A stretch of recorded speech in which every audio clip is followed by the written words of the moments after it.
Who is this Dajjal mentioned in all those previous videos? We will give more details so you can follow and understand more clearly. Before the end, we will show you how to protect yourself from him. So, watch the whole video.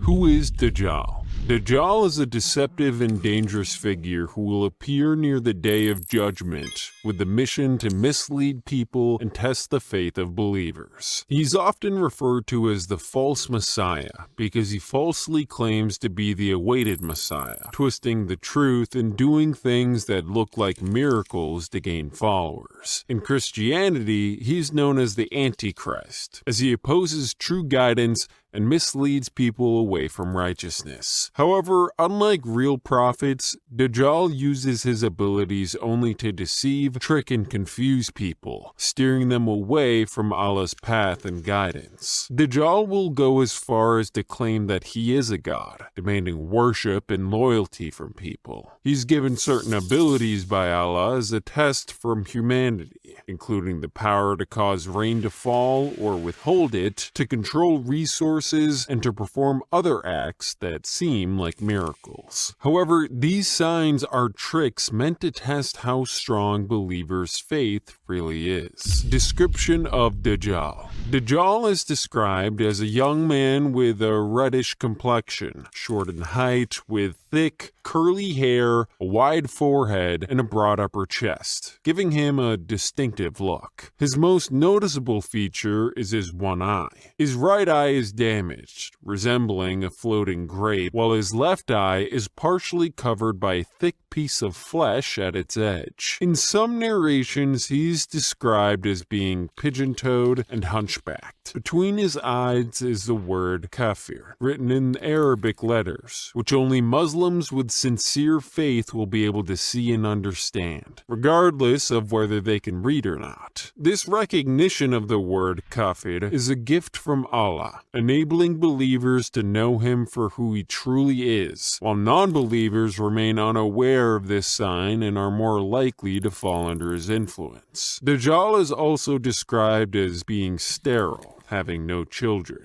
Where the Dajjal will emerge. Dajjal is said to come from the east, specifically from Khorasan, and more precisely from the Jewish community in Isfahan, Iran. From there, he will travel across the world, visiting every city except Mecca and Medina, which are guarded by angels who stop him from entering. The Prophet, peace be upon him, pointed to the east when speaking about Dajjal's place of emergence, confirming this direction. Anas, may God be pleased with him, reported that 70,000 Jews from Isfahan would join Dajjal. Dajjal will, however, have access to other towns and cities, moving from one to another over a period of 40 days, spreading his influence and causing trials for those who encounter him. Dajjal is described as having extraordinary powers that he uses to deceive and mislead people. Dajjal will have the power to cause rain to fall on dry lands and make crops flourish, benefiting those who choose to follow him, while denying these resources to those who reject him.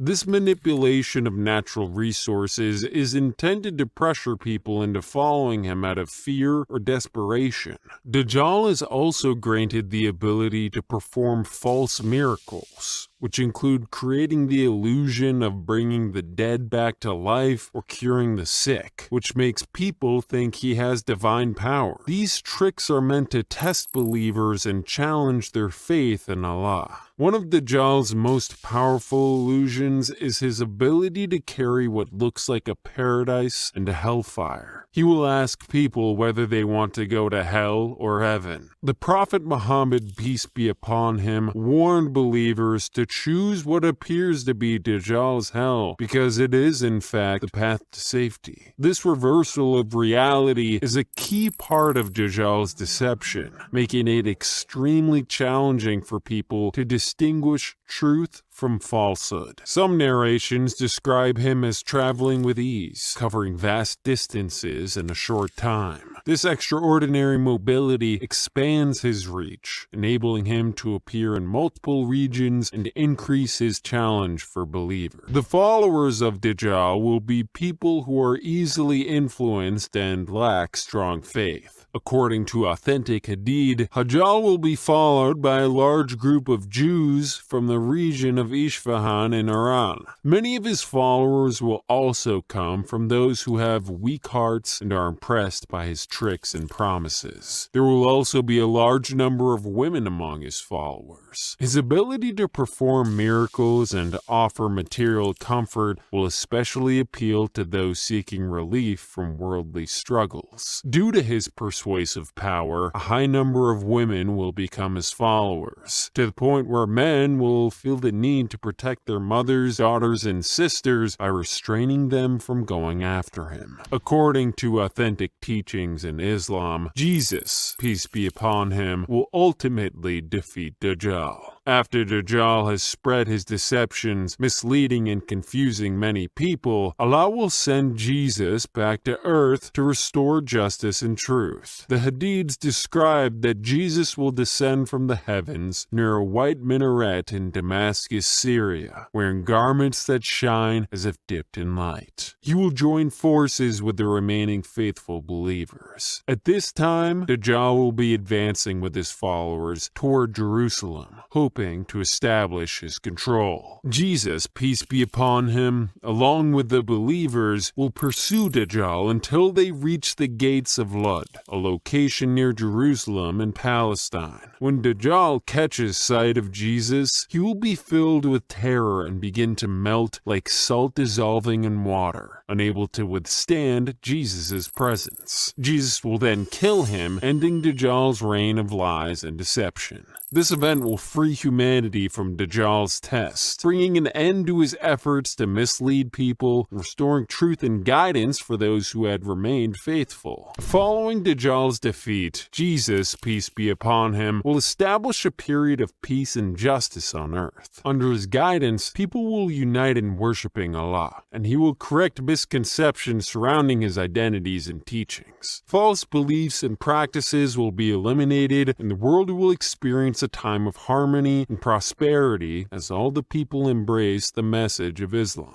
Jesus will bring fairness, and blessings will be everywhere. Resources will grow, and there will be no more poverty or oppression. Eventually, after fulfilling his mission, Jesus, peace be upon him, will pass away. His death signifies the close of this era of peace. Muslim believers will honor him with funeral rites, treating him with the respect given to all prophets. His passing also serves as a sign that humanity is moving closer to the final hour, setting the stage for other major signs of the Day of Judgment to unfold. To protect yourself from Dajjal's test, the Prophet Muhammad, peace be upon him, taught the importance of reciting parts of the Surah Al-Kahf. He specifically mentions that memorizing and reciting the first 10 verses, or in some narrations, the last 10, can serve as a defense against Dajjal's influence. These verses are not just words. They carry deep reminders that help strengthen a person's faith, especially in times of hardship and deception.